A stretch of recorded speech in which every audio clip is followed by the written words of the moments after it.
Hello friends, welcome to the channel. आइए देखते हैं निफ्टी ने आज कहाँ काम किया और कल कहाँ काम कर सकता है। आइए let's go to the screen. तो यहाँ पे हम देख रहे हैं कि इसने 50 EMA से रेजिस्टेंस जो सपोर्ट लिया है, यहाँ पे भी इसने 50 EMA से सपोर्ट लिया है। देखिए चीज़ क्या होती है कि अ, ये जो EMAs होते हैं ये बहुत इंपॉर्टेंट होते हैं। तो इस चक्कर इसलिए तो 50 EMA से सपोर्ट लेने का मतलब यहाँ से लिया है। आइए आज का डिस्कशन कर लेते हैं कि आज कैसे काम कर सकते थे, अब ये कैसे काम किया। क्योंकि मैं इंडिकेटर हटा देता हूँ ज़रा। यस, तो यहाँ पे देखिए सिंपल है कि मार्केट खोला और बहुत तेज़ी से नीचे गया, उसके बाद उसने एक ऊपर का मोमेंटम बनाया। इसमें मेजरली देखिए यहाँ से जब टूटा होगा, है ना, तो यहाँ से जब नीचे गया होगा तो आपने, क्योंकि इसका डेज़ लो क्रॉस हुआ है तो लिया होगा। हालांकि मैंने मना किया था बट स्टिल मुझे लगता है कुछ लोगों ने लिया होगा। तो उसके बाद यहाँ पे आपका नीचे जाके वो अगली ही कैंडल ऊपर उसने क्लोज दे दिया, तो आपको वहीं एसएल ले लेना। जिसने यहाँ एसएल नहीं लिया पोर्ट लेके, वो यहाँ पे उसका लॉस हुआ है बहुत ज़्यादा। तो इस वजह से आपको, और ऊपर से यहाँ पे जब किसने भी कॉल लिया होगा तो उसका कॉल सही से नहीं बंधा होगा। तो इसलिए आप लोग थोड़ा सा ध्यान रखा करिए कि हर रोज़ मार्केट ट्रेड करने के लिए नहीं होता है, जैसे कि आज भी ट्रेड करने के लिए नहीं था। ठीक है, अब आइए हम इसको 1 आवर नहीं, 4 आवर नहीं, 1 आवर या 4 आवर चार्ट भी ठीक था। वेट, तो 4 आवर चार्ट पे भी लेके हम देख सकते हैं कि हो क्या रहा है। हो ये रहा है कि अब ये जब नीचे आया था तो उसके बाद इसने वापस से इस लाइन के ऊपर क्लोजिंग वापस से दे दी है। तो ये वापस से बुलिश हो चुका है।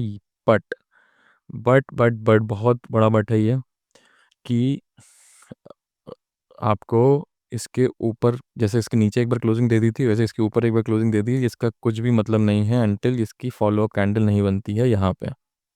ठीक है, तो अगर जब तक फॉलोअप नहीं बनेगी तब तक इसका कोई मतलब नहीं है। तो इसीलिए आपको क्या करना है, आपको अब इसी बात में मैं आपको ट्रेड बता देता हूँ आपको क्या करना है। Just a second.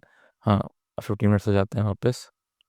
तो आपको कल के, जैसे आपको बताऊँ, ये एक, पहले ये एक सपोर्ट बन रहा था, अभी रेजिस्टेंस बनेगा एक तरीके से, ये समझ लीजिए।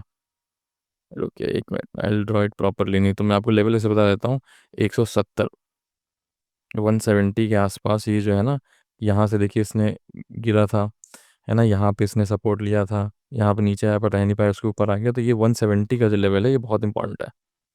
ठीक है ना, 150 से 170 के बीच में अगर 170 क्रॉस करता है तो आप यहाँ तक के तो फर्स्ट टारगेट ले ही सकते हैं, 250 तक के, 260 तक के। 100 पॉइंट लेना है तो 270 तक के आप टारगेट ले सकते हैं, है ना। अभी उतना ही रखिएगा टारगेट, उसके बाद अब इसके ऊपर निकलेगा तो हम आगे डिस्कशन करेंगे कहाँ जा सकता है। फिलहाल अगर इसके ऊपर निकलता है और 5 मिनट्स की कैंडल क्लोज कर देता है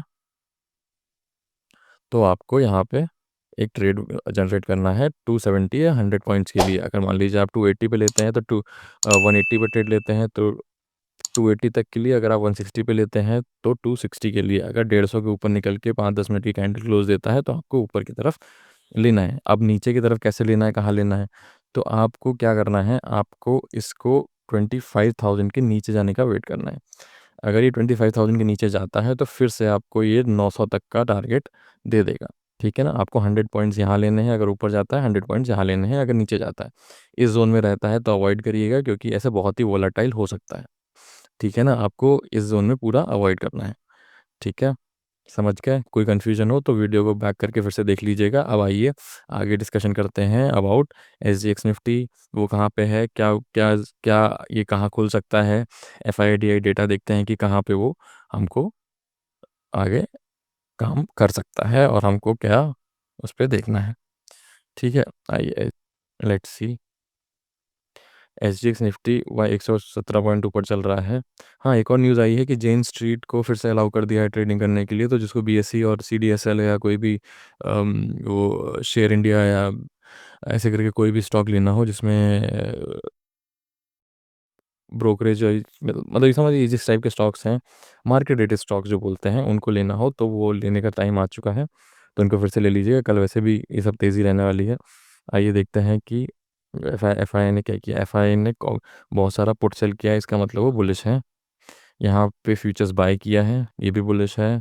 यहाँ पे हालांकि कॉल पोजीशन तो नहीं बनाई है बट अपनी पुट की पोजीशन कम करी, तो ये भी बुलिश है। और यहाँ पे भी इन्होंने अब मतलब बहुत बड़ी पोजीशंस हैं ये, फिलहाल ये थोड़ी सी कम करी है, बट इसको इतना निगलेक्ट कर देंगे, इसको ज़्यादा नहीं मानेंगे। बट यहाँ पे सिग्निफिकेंट लो है, यहाँ पे फ्यूचर सेल की हुई तो फ्यूचर बाय कर लिए हैं, यहाँ पे पुट सेल किया हुआ था, कॉल बाय किया हुआ था, तो यहाँ पे कॉल ख़त्म, कॉल बाय वाला ख़त्म कर दिया है। अब put sell sorry call sell किया हुआ था, पुट बाय किया हुआ था, तो यहाँ पे जो कॉल सेल किया हुआ है कॉल सेल हटा दिया है और इन्होंने सीधे पुट बाय कर लिया है, तो ये बुलिश है ना। अब इसमें आप देखेंगे कि इसमें आज के दिन में 21 जुलाई में आज के डेट में इन्होंने सेलिंग करी है, बट इन्होंने उतने ही मतलब उसी बट इन्होंने जो पोजीशंस हैं, जो ऑप्शंस डेटा में पोजीशंस हैं, वो उन्होंने पॉजिटिव बनाई हैं। तो इसका मतलब है कि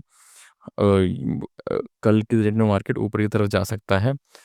डाउ जोन्स भी बहुत अच्छा ऊपर चल रहा है, डाउ जोन्स अभी ऑल टाइम हाई शायद कुछ दिनों में टच टच कर ले, अभी 238 के आसपास ऊपर चल रहा है, तो ये भी ऊपर चल रहा है, तो सब चीज़ें पॉजिटिव हैं, तो मार्केट के बहुत अंदाज़ा है कि मार्केट ऊपर खुले।